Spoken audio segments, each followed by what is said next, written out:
अभी 1 जुलाई 7 दिन पुरानी बात है, हमारे देश में नए क्रिमिनल लॉज आए हैं जिसके बारे में बहुत सारे लोगों ने लेटर भी लिखा, तो उस पर कभी डिटेल में तफसील से कभी और बात करेंगे।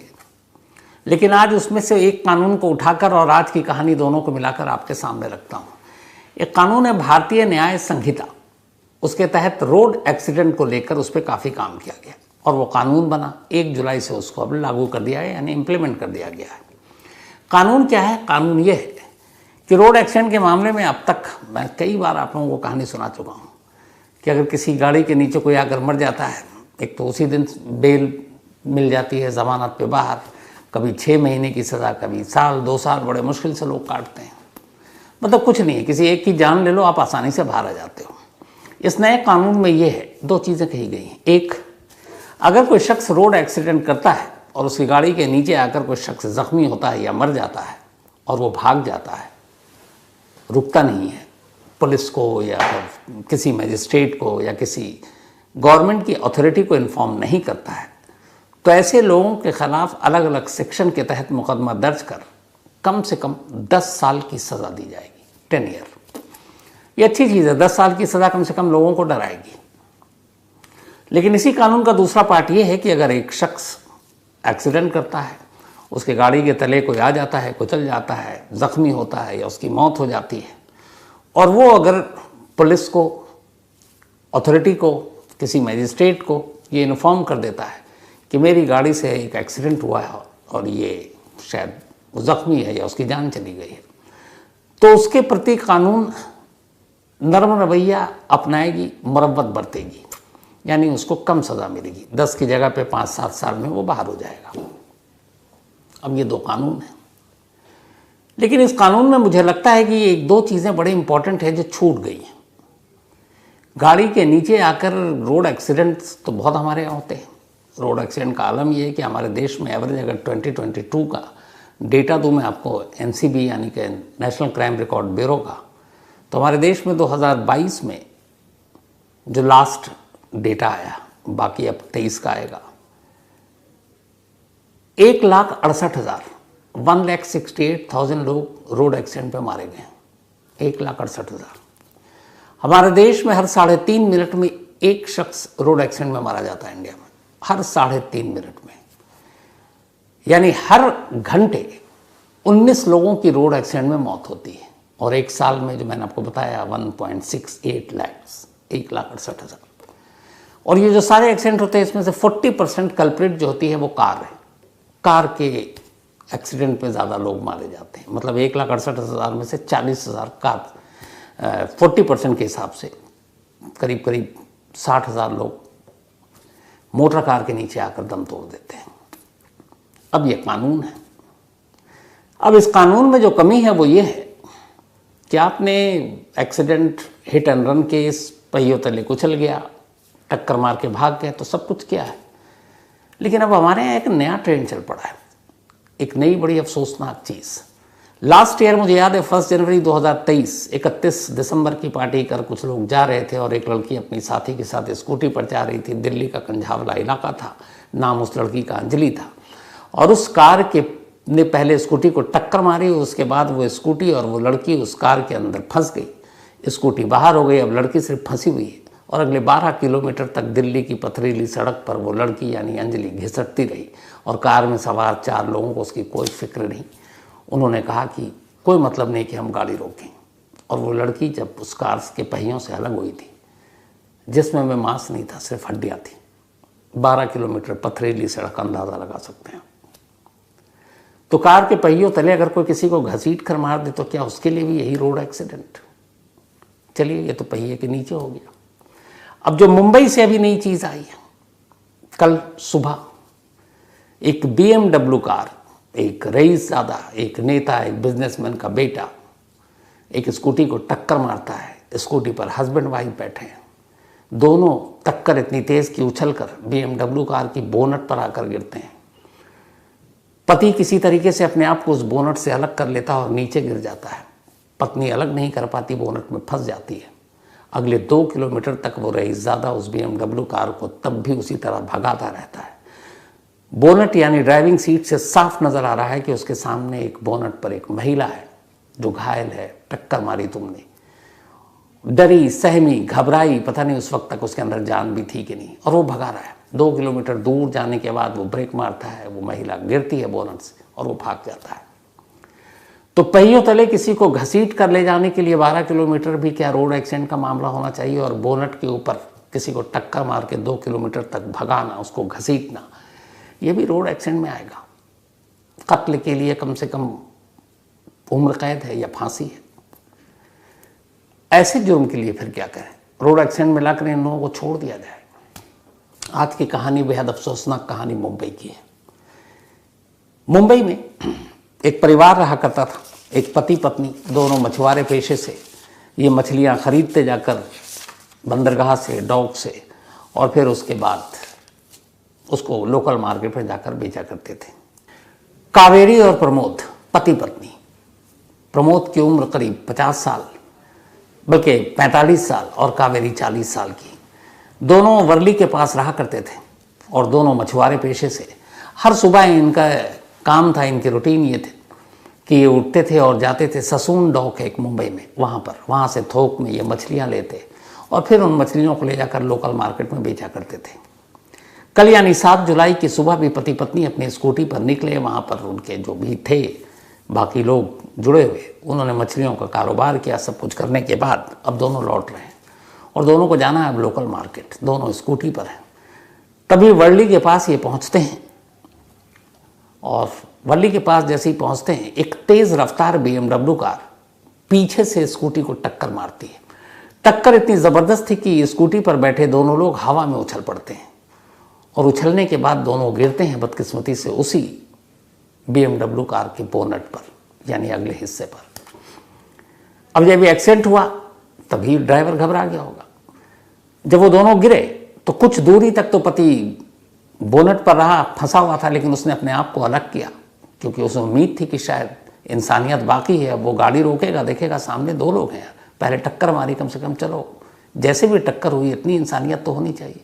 पर उसे लगा कि ये तो कातिल और जल्लाद टाइप के लोग हैं, अगर इसी तरह रहा तो मर जाएंगे। उसने अपने आप को पहले बचाया।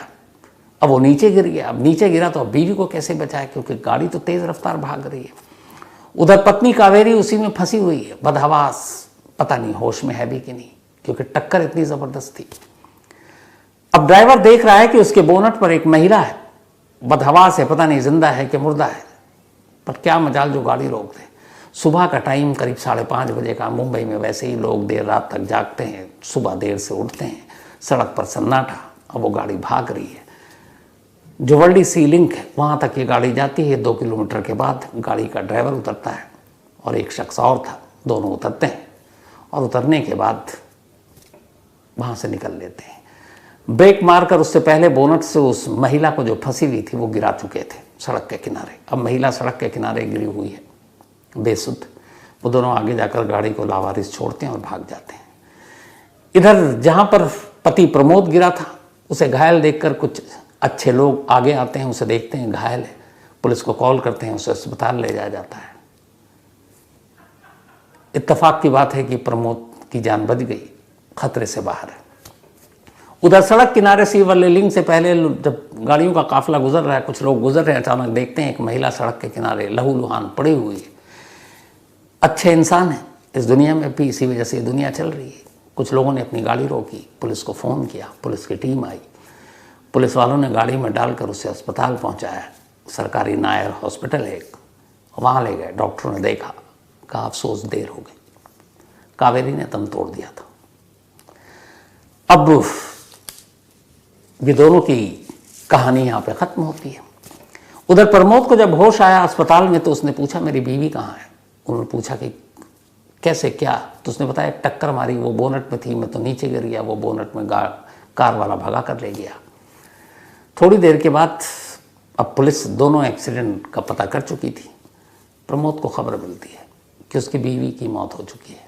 अस्पताल में वो रोता हुआ 2 लाइन कहता है कि जिसने टक्कर मारी, काश उसमें इतनी इंसानियत होती कि गाड़ी रोक देता। अगर वो गाड़ी रोक देता तो उसकी बीवी जिंदा होती, पर उसने गाड़ी नहीं रोकी।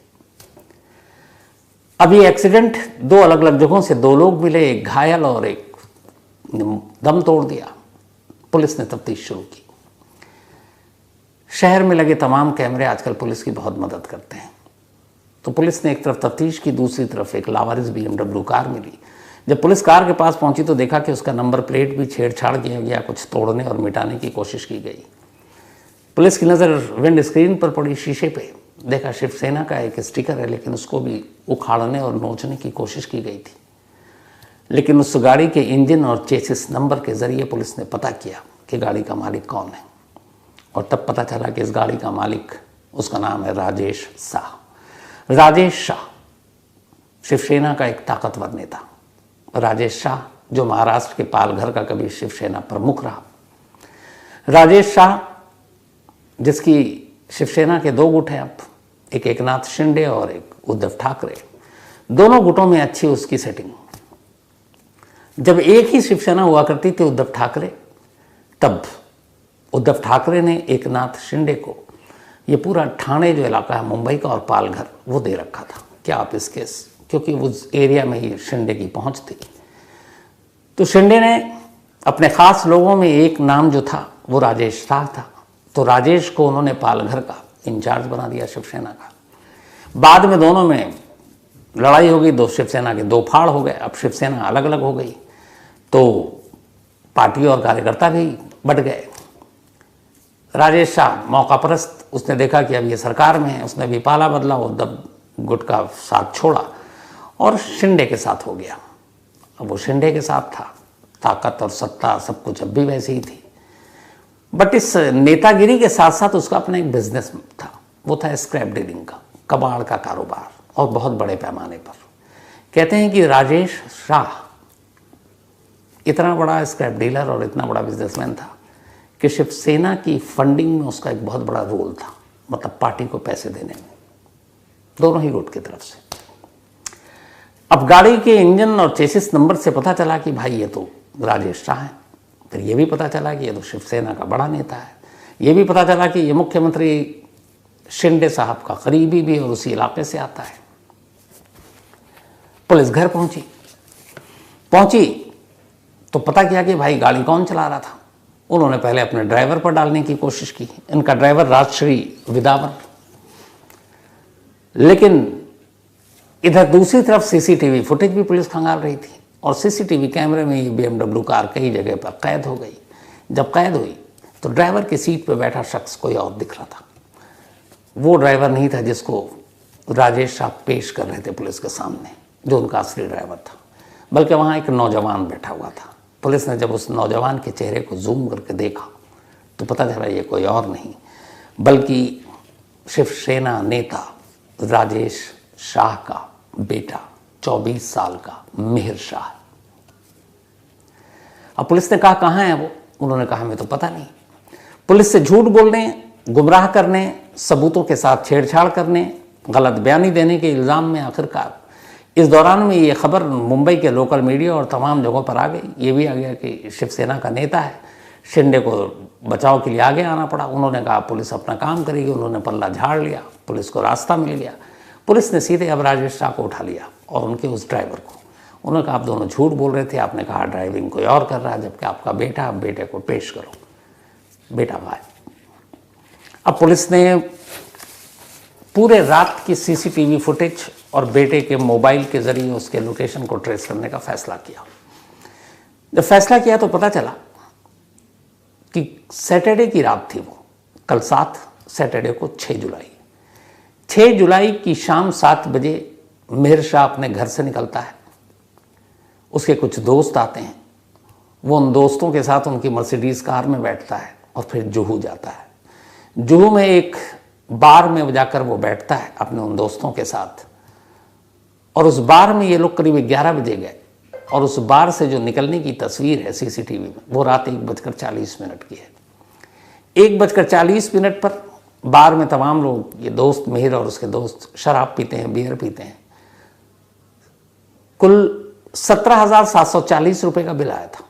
वो बिल मिहिर का एक दोस्त पे करता है। बाहर आते हैं, बाहर में फिर कैमरा दिखता है, मिहिर अपने दोस्तों के साथ उसी एक दोस्त की मर्सिडीज़ थी, उसमें बैठ जाता और वहाँ से निकल जाता है। मर्सिडीज़ से निकलने के बाद कुछ दूरी पर उसका अपना ड्राइवर अपनी गाड़ी लिए हुए खड़ा होता है, राजश्री बिदावर, BMW, जो मेहर की गाड़ी थी। 24 साल का मेहर अब मर्सिडीज़ से उतरता और BMW कार में बैठ जाता है। तब तक रात के करीब 2:30 बज चुके थे। अब भी उसे घर नहीं लौटना था। अब वो BMW में बैठता है, पर गाड़ी ड्राइवर चला रहा है क्योंकि ये नशे में है। अब ड्राइवर से वो कहता है कि चलो थोड़ा घूम कर आते हैं, तो साउथ मुंबई चलते हैं, मैरिन ड्राइव, वही मैरिन ड्राइव जहाँ अभी 2 दिन पहले आपने लोगों का हुजूम देखा था जब विनिंग इंडियन टीम वहाँ से गुजरी थी और लोग उसके स्वागत के लिए मौजूद थे। मैरिन ड्राइव मुंबई का एक बहुत ही खूबसूरत मैरिन ड्राइव एक जगह है।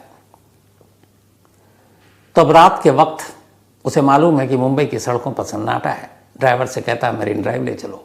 ड्राइवर उसको मैरिन ड्राइव लेकर जाता है। वहाँ वो घूमता है, कुछ बैठता है, फिर इधर उधर टाइम पास करता है। और अब लगभग सुबह होने वाली है। जब सुबह होने वाली होती है तब वो कहता है चलो अब घर चलते हैं। ड्राइवर कहता है चलिए, लेकिन वो कहता नहीं, अब तुम बैठो बराबर में, गाड़ी मैं ड्राइव करूँगा। और इसके बाद मैरिन ड्राइव से अब वो सुबह BMW की स्टीयरिंग खुद संभालता है मेहर। और उसके बाद अब वो चल रहा है। पूरी रात सोया नहीं है। बार का खुमार अब भी सर पर है। इसके बाद सुबह सुबह का वक्त मुंबई की सड़कें सबसे ज़्यादा उस वक्त सुनसान होती हैं और ऐसे रईसज़ादों और ऐसे शौकीन लोगों के लिए वो सबसे आइडियल टाइम भी होता है।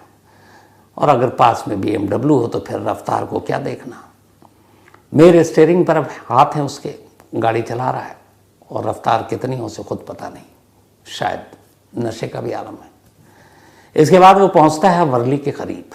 जब वो वर्ली के करीब डॉक्टर एनी बेसेंट रोड पर पहुंचता है, तेज़ रफ्तार की वजह से उसे ये तक दिखाई नहीं देता कि उसके आगे एक स्कूटी जा रही है। पूरी रफ्तार के साथ पीछे से उस स्कूटी को टक्कर मारता है।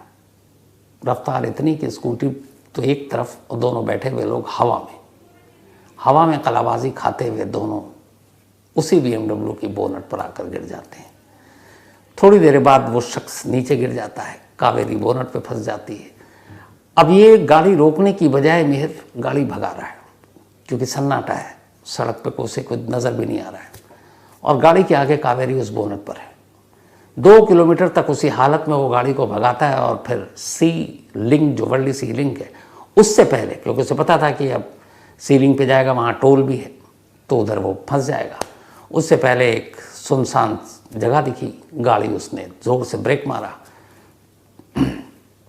कावेरी नीचे गिर गई।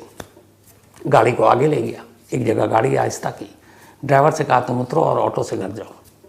ड्राइवर को उतारा, फिर थोड़ी दूर आगे गया, एक जगह और सुनसान जगह देखी और वर्ली सीलिंग से पहले सड़क किनारे गाड़ी खड़ी की, गाड़ी से उतरा, थोड़ी दूर चला, एक ऑटो को हाथ दिया, ऑटो में बैठा और भाग गया।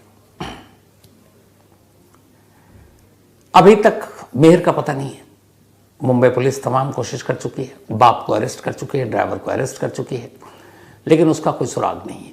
मुंबई पुलिस को ये शक है, चूँकि पैसे वाला है, देश छोड़कर भी भाग सकता है, पासपोर्ट है, कई देश के वीज़ा भी उसके पासपोर्ट पर है, तो वो भी मुश्किल नहीं है। तो इसीलिए लुकआउट नोटिस भी जारी कर दिया कि अगर किसी भी एयरपोर्ट पर ये दिखाई दे तो इसे पकड़ लो।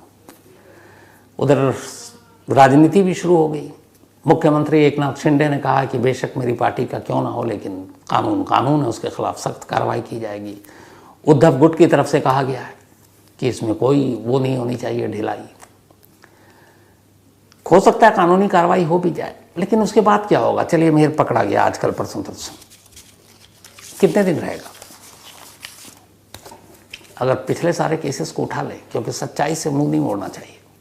वो तो अच्छा है कि उसकी उम्र 24 साल हो गई, वरना क्या पता उससे भी कहते हैं कैसे लिख दो यार, एक निबंध लिख दो 300 वर्ड का रोड सेफ्टी पे, और जाओ घर जाओ, फिर कभी मौका मिले फिर किसी को उड़ाना, बोनट पर ले जाना, यही होगा। और आप देख लीजिएगा इस केस में आगे क्या होगा।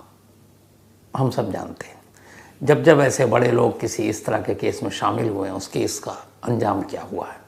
वो मुकदमा लोअर कोर्ट से हाई कोर्ट जाते जाते कहाँ ख़त्म हो जाता है पता ही नहीं चलता।